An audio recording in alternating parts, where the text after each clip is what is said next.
Welcome back students.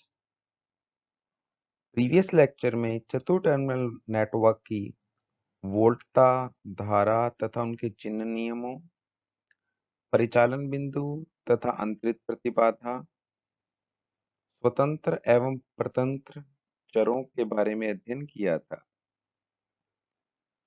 स्वतंत्र एवं परतंत्र चरों की अवधारणा के आधार पर ये भी परिभाषित किया था कि Z पैरामीटर किस प्रकार से परिभाषित होते हैं या H पैरामीटर कैसे परिभाषित होते हैं, इनमें किन चरों को स्वतंत्र लिया जाता है, किन चरों को परतंत्र लिया जाता है।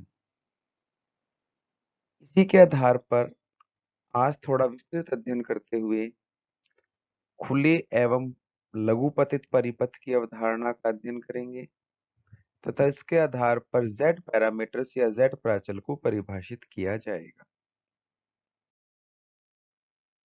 खुला परिपथ: जब किसी जाल में लोड प्रतिरोध के दोनों सिरों को खुला छोड़ दिया जाए, अर्थात प्रतिरोधों के स्थान पर सिरों के मध्य अनंत प्रतिरोध संयोजित कर दिया जाए, तो ऐसे परिपथ को खुला परिपथ कहते हैं।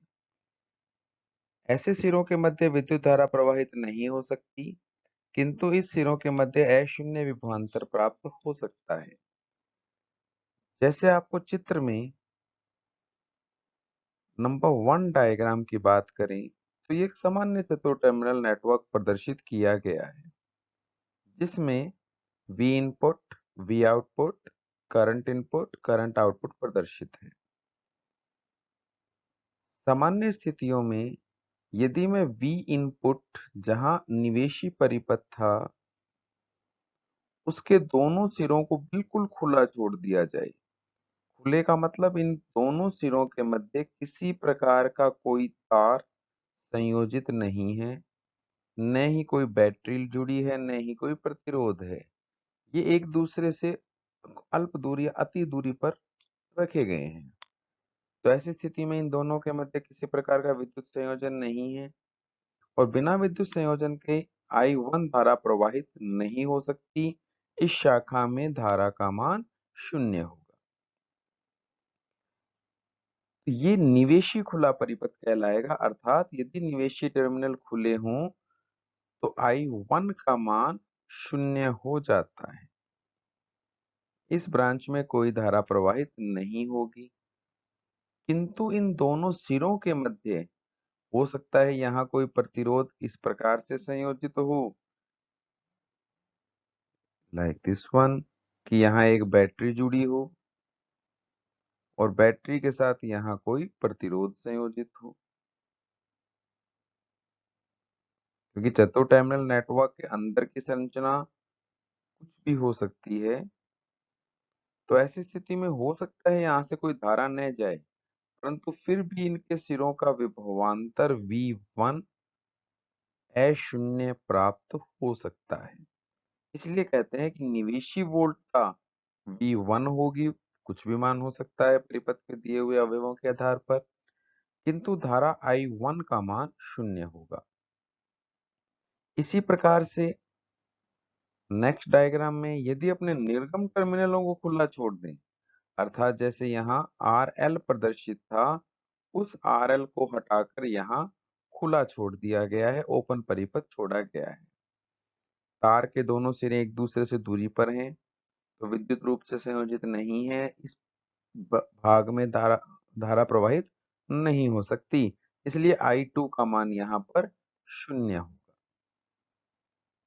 सेम रूल से I2 0 होने के बाद भी V2 का अशून्य मान प्राप्त हो सकता है। अर्थात खुला परिपथ वह परिपथ है जिसमें दो सिरों के मध्य कोई भी प्रतिरोध संयोजित नहीं किया जाता और गणितीय रूप में अनंत परिमाण का प्रतिरोध संयोजित किया जाता है, जिससे उस शाखा में धारा प्रवाहित नहीं हो सकती।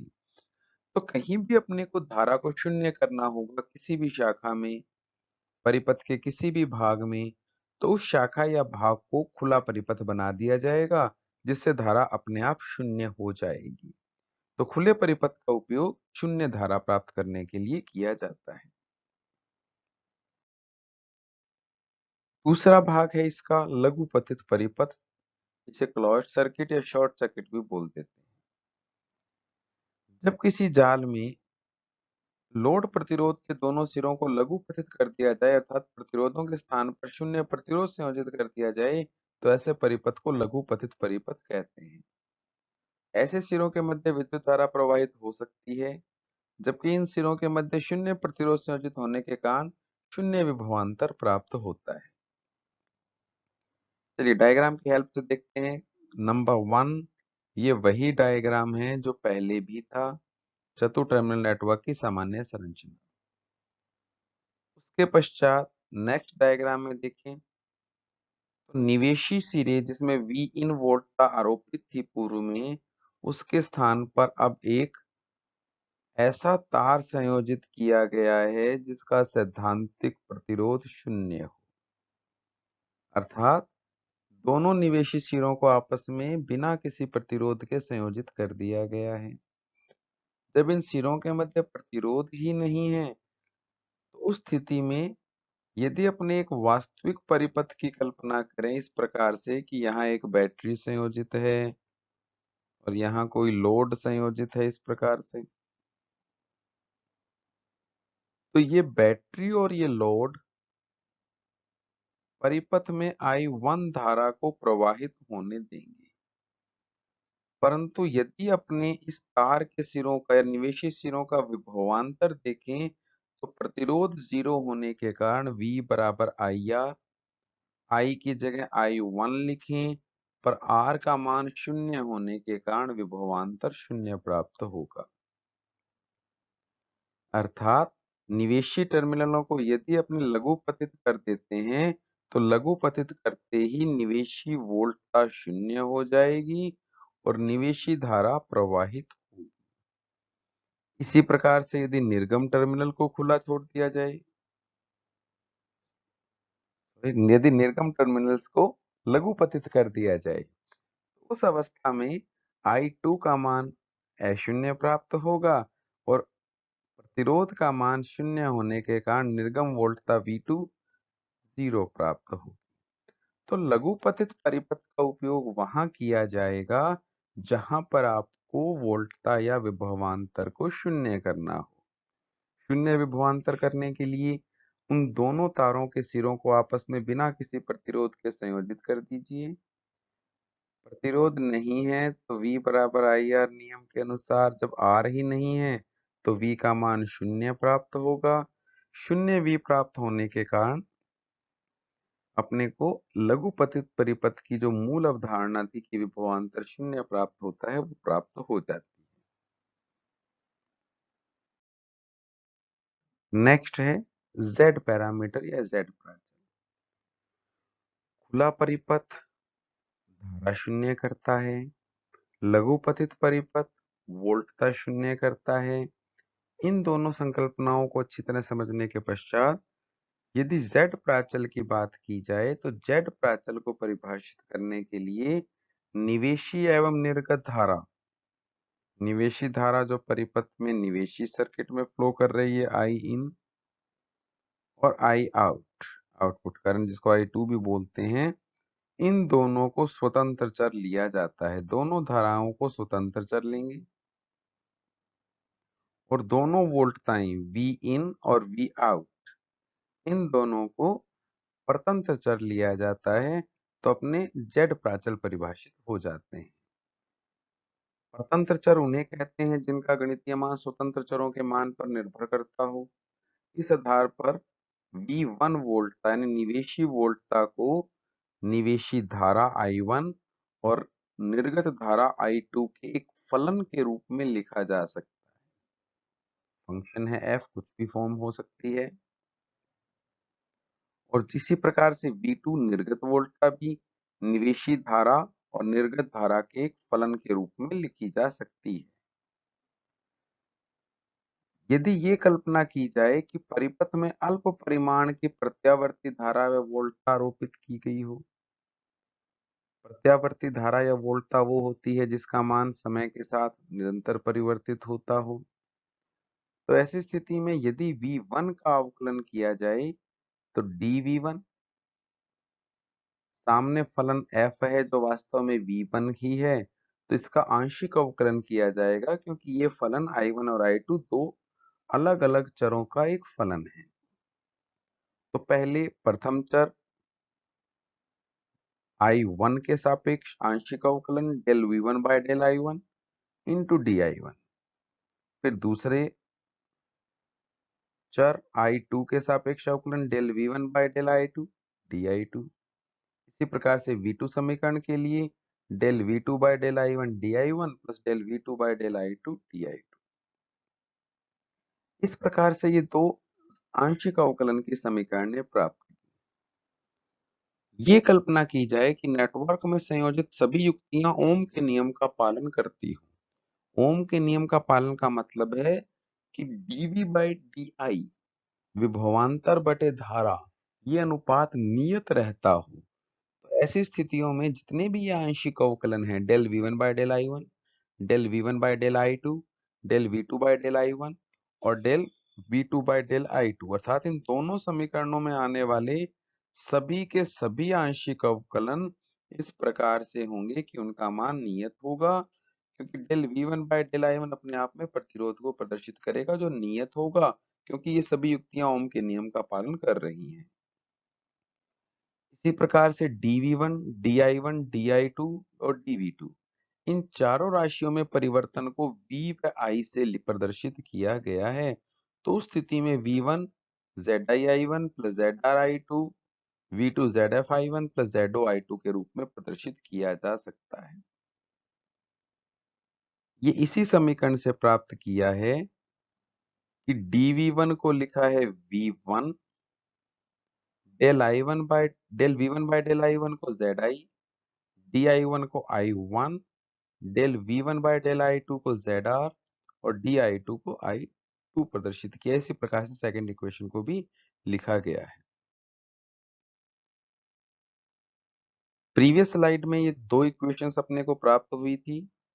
इन्हीं दोनों इक्वेशंस के आधार पर आप z प्राचल का गणितीय मान परिभाषित करते हैं। सबसे पहले zi, जिसे खुले परिपथ की निवेशी प्रतिबाधा या इनपुट इंपीडेंस बोला जाता है। तो I1 परिभाषित करने से के लिए इस समीकरण में देखा जाए तो यदि मैं इस I2 को 0 कर दूं, I2 इक्वल टू यदि 0 कर दिया जाए तो आसानी से V1 परिभाषित किया जा सकता है कि V1 equal to ZI I1। वहां से I1 का मान बन जाता है इस समीकरण के आधार पे कि ZI equal to V1 bye I1। इसे निवेशी प्रतिबाधा परिभाषित किया जाता है, वो भी खुले परिपथ की। खुला परिपथ इसलिए क्योंकि आपको I2 0 करने के लिए सेकंड डायग्राम के हिसाब से देखा जाए, आपको I2 0 करने के लिए निर्गम सिरों को खुला रखना होगा। इसी प्रकार से यदि ZR परिभाषित करना हो तो ZR परिभाषित करने के लिए ये ध्यान रखना होगा कि अपने पास I1 को शून्य करना होगा। यदि I1 शून्य कर दिया जाए तो पहली समीकरण का पहला पद अपने आप शून्य हो जाएगा, जिसे ZR की वैल्यू V1 बाय I2 अर्थात निवेशी वोल्टता और निर्गत धारा का अनुपात। जब वोल्टता कहीं अन्य लूप की हो, धारा किसी अन्य लूप की हो, तो उसे ट्रांसफर इम्पीडेंस या अंतरित प्रतिबाधा कहा जाता है। इसलिए ZR को परिभाषित किया जाता है उत्क्रम अंतरित प्रतिबाधा, रिवर्स ट्रांसफर इम्पीडेंस। रिवर्स इसलिए क्योंकि निवेशी अपॉन निर्गम है, इसलिए V1 बाय I2 होने के कारण इसे उत्क्रम अंतरित प्रतिबाधा कहा जाता है। इसी प्रकार से ZF के लिए समीकरण नंबर 2 से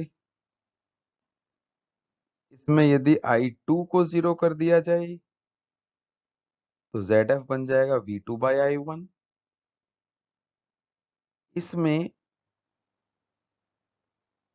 V2 यानी निर्गत वोल्टता ली गई है और निवेशी धारा का अनुपात लिया गया है। निर्गम अपॉन निवेशी होने के कारण इसे अग्र बोला जाता है और वोल्टता किसी अन्य लूप की है, धारा किसी अन्य लूप की है V2/I1, इसलिए इसे अंतरित प्रतिबाधा शब्द प्रयोग में लाया जाता है। इसी प्रकार से लास्ट ZO के बारे में, ZO है खुले परिपथ की निर्गम प्रतिबाधा। तो ZO परिभाषित करने के लिए समीकरण नंबर 2 से देखें तो I10 करना होगा और I10 करने के लिए अपने निवेशी टर्मिनल्स को खुला छोड़ना होगा, जिससे ZO की वैल्यू V2/I2 जिसे निर्गम प्रतिबाधा बोला जाता है। तो Z प्राचल को परिभाषित करने के लिए ZI, ZR, ZF, ZO सभी को परिभाषित करने के लिए किसी न किसी धारा को शून्य मानना पड़ता है। इसीलिए Z प्राचल को खुला परिपथ प्रतिबाधा प्राचल कहा जाता है। खुला परिपथ इसलिए क्योंकि किसी न किसी धारा को शून्य करने के लिए उस टर्मिनल को खुला रखना होगा, इसलिए खुला परिपथ हो गया। प्रतिबाधा इसलिए क्योंकि Z के सभी मान वोल्टता अपॉन धारा है। ओम इसका मात्रक होगा, एक प्रतिबाधा की यूनिट को प्रदर्शित करता है, इसलिए Z प्राचल का सामान्य नाम खुला परिपथ प्रतिबाधा प्राचल है। मैट्रिक्स फॉर्म में लिखा जाए तो V1 और V2 दो रो एक कॉलम की मैट्रिक्स 2x2 मैट्रिक्स, 2 रो 1 कॉलम की फिर से मैट्रिक्स आ गई, तो जिसके कारण अपने इन्हीं इक्वेशंस को, दोनों इक्वेशंस को इस रूप में भी लिखा जा सकता है, मैट्रिक्स के फॉर्म में भी प्रदर्शित किया जा सकता है सिंप्लिसिटी के लिए। Zi को Z11 यानी दोनों निवेशी शिरों के मध्य की प्रतिबाधा, Zr को निवेशी और निर्गम यानी अंतरित प्रतिबाधा, Zf को विअंतरित प्रतिबाधा, अग्रांतरित प्रतिबाधा बोलते हैं और ZO आउटपुट इंपीडेंस Z22 के बराबर होती है। Zr और Zf ये दोनों मान हमेशा बराबर आते हैं, जो अपने नेक्स्ट लेक्चर में न्यूमेरिकल की हेल्प से प्रूव करेंगे कि Zr और Zf इक्वल होते हैं। आज के वीडियो लेक्चर में खुला एवं लघुपतित परिपथ की संकल्पना, Z प्राचल के बारे में अध्ययन किया है। तो इसी से रिलेटेड आज के दोनों असाइनमेंट क्वेश्चंस हैं। खुले परिपथ एवं लघुपतित परिपथ की अवधारणा को समझाइए। खुले परिपथ प्रतिबाधा प्राचल को परिभाषित करते हुए चतुर टर्मिनल नेटवर्क हेतु प्राचल की समीकरण स्थापित कीजिए। I hope you have enjoyed the lecture. Wish you a good luck. See you in the next lecture.